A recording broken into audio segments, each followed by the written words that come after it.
नमस्कार फ्रेंड्स, मैं रविंद्र कुमार महतो एक बार फिर अपने यूट्यूब चैनल आरकेटीसी धनबाद पर आप लोगों का स्वागत करता हूं। हम लोग डीसी मशीन डिस्कस कर रहे थे और आज इस सीरीज़ में हम लोग डिस्कस करेंगे external characteristics of DC compound generators. तो सबसे पहले हम लोग आ जाते हैं डीसी कंपाउंड जनरेटर पर। तो ये देखिए, यहाँ पर जो है एक डीसी कंपाउंड जनरेटर का सर्किट डायग्राम बनाया हुआ है। ठीक है, हम यहाँ देख रहे हैं कि आपको सीरीज फील्ड मिलता है और सीरीज फील्ड से जो फ्लक्स प्राप्त होगा उसको हम लोग फाई कह रहे हैं, और यहाँ शंट फील्ड भी होता है और शंट फील्ड से जो आपको फ्लक्स प्राप्त होगा उसको हम लोग फाई कहेंगे। यानी डीसी कंपाउंड जनरेटर पर दो फ्लक्स मिलता है, एक फाई और दूसरा फाई। ठीक है, तो इस आधार पर डीसी कंपाउंड जनरेटर को हम लोग दो भागों में बांटेंगे। एक को कहेंगे कुमुलेटिवली कंपाउंडेड डीसी जनरेटर और दूसरे को कहेंगे डिफरेंशियली कंपाउंडेड डीसी जनरेटर। तब हम लोग आ जाते हैं किस पर, कुमुलेटिवली कंपाउंडेड डीसी जनरेटर पर आ जाते हैं। ठीक है, यहाँ क्या होता है कि आपका शंट फ्लक्स और सीरीज फ्लक्स एक दूसरे को ऐड करता है, यानी यहाँ रिजल्टेंट फ्लक्स जो होगा phi equal to phi S H plus phi S C होगा।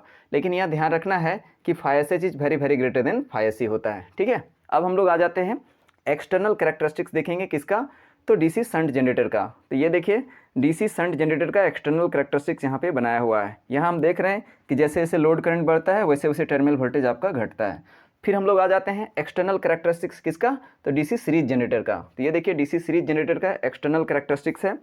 और यहाँ हम देख रहे हैं कि जैसे जैसे लोड करंट आपका आईएल बढ़ेगा वैसे वैसे टर्मिनल वोल्टेज आपका बढ़ता है। तो इस तरह से क्या होगा कि ये दोनों ही एक्सटर्नल कैरेक्टरिस्टिक्स को अगर हम लोग ऐड करेंगे तो इस तरह का एक्सटर्नल कैरेक्टरिस्टिक्स प्राप्त होगा। और ये एक्सटर्नल कैरेक्टरिस्टिक्स आपका लागू होता है किसके लिए, तो कुमुलेटिवली कंपाउंडेड डीसी जनरेटर के लिए। ठीक है, अब हम लोग क्या करेंगे, सीरीज फ्लक्स को थोड़ा सा वैरी करेंगे और इस एक्सटर्नल कैरेक्टरिस्टिक्स में थोड़ा सा वेरिएशन लाने का प्रयास करेंगे। ठीक है, तो यहाँ तीन तरह का वेरिएशन हम लोग यूज़ करते हैं, उसको हम लोग यहाँ पे देख लेते हैं। देखिए, अगर आपका सीरीज फ्लक्स हाई होता है तो फिर क्या होगा कि आपका इस तरह का जो है एक्सटर्नल कैरेक्टरिस्टिक्स प्राप्त होगा, जिसको हम लोग ओवर कंपाउंडेड जो है कैरेक्टरिस्टिक्स कह सकते हैं, जहाँ full load terminal voltage is greater than no load voltage होता है। फिर देखिए, अगर सीरीज फ्लक्स फाई सी अगर मीडियम रखते हैं तो हम लोगों को ये एक्सटर्नल कैरेक्टरिस्टिक्स प्राप्त होगा, जिसको हम लोग फ्लैट कंपाउंडेड कैरेक्टरिस्टिक्स कहेंगे। यहाँ क्या होगा, full load terminal voltage is equal to no load voltage होगा।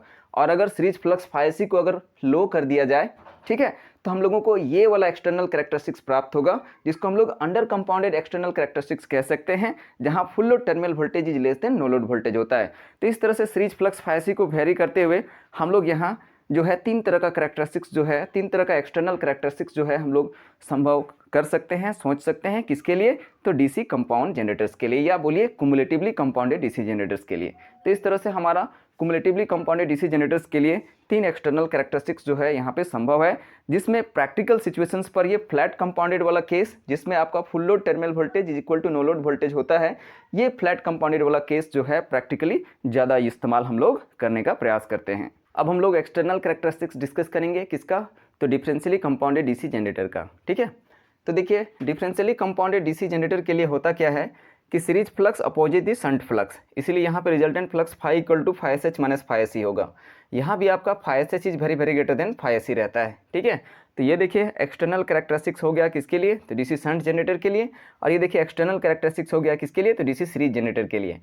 तो ये दोनों एक्सटर्नल कैरेक्टरिस्टिक्स के बीच में हम लोगों को घटाव का साइन यूज़ करना होगा, तब हम लोगों को इस तरह का कैरेक्टरिस्टिक्स प्राप्त होगा। तो ये जो एक्सटर्नल कैरेक्टरिस्टिक्स आपको प्राप्त हो रहा है ये लागू हो जाएगा किसके लिए, तो डिफरेंशियली कंपाउंडेड डीसी जनरेटर के लिए। हम यहाँ ये देख रहे हैं कि जैसे जैसे लोड करंट बढ़ता है, ठीक है, वैसे वैसे यहाँ टर्मिनल वोल्टेज रैपिडली आपका घटता है। यानी आपका डिफरेंशियली कंपाउंडेड डीसी जनरेटर का टर्मिनल वोल्टेज जो है रैपिडली घटेगा जब आपका लोड करंट बढ़ेगा। ठीक है, तो इस तरह का जो वोल्टेज ड्रॉपिंग कैरेक्टरिस्टिक्स है उसका हम लोग का जरूरत पड़ता है कहाँ, डीसी आर्क वेल्डिंग में। ठीक है, डीसी आर्क वेल्डिंग में जो है इसी तरह के कैरेक्टरिस्टिक्स का हम लोग को जरूरत पड़ता है, इसलिए डिफरेंशियली कंपाउंडेड डीसी जनरेटर्स का जो प्रयोग है वो डीसी आर्क वेल्डिंग के लिए बहुत सुटेबल होता है।